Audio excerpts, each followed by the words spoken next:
not.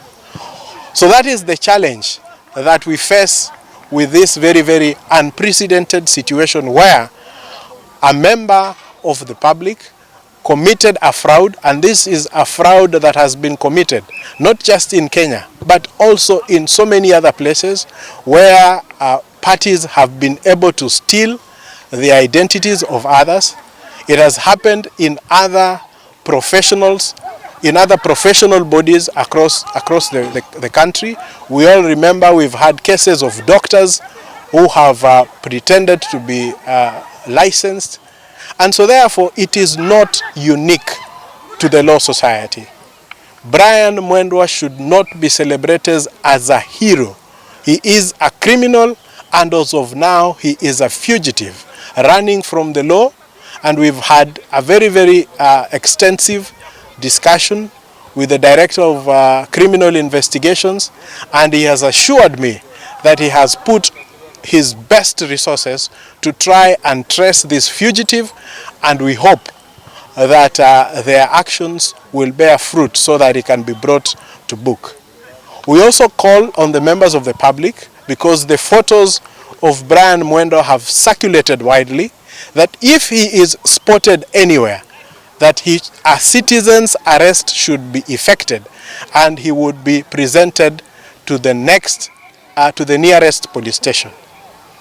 We also want to urge members of the public who are hoodwinked by the said Mr. Mwenda that he is an advocate and they hired him to give them services to present themselves at the Law Society this coming week from Monday, so that we can be able to first understand how he contracted them. We can give them advice on how they can be able to resolve the legal quagmire that they find themselves in by being represented by a quack, and also to assist us with investigations so that we can be able to bring comprehensive charges against Mr. Mwenda when he is arrested. So we would want to reiterate that Mr. Brian Mwenda Njagi is not a hero.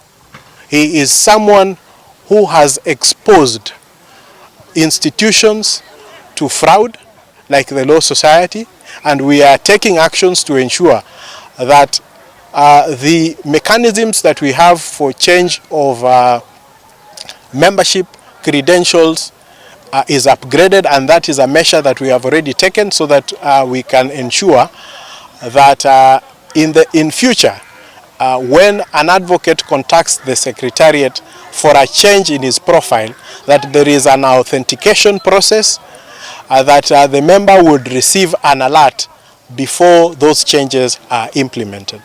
We also want to reiterate that the data at the Law Society remains safe.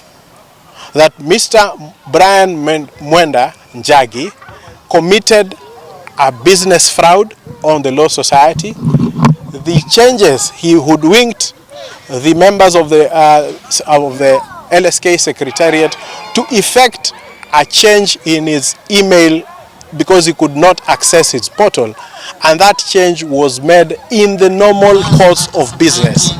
So therefore, he did not create a new account. He got onto an existing account pretending to be an advocate. And so therefore, we want to assure also the members of the public and our members that the data that is held at the Secretariat is safe, and we have invited experts to review our security protocols just to ensure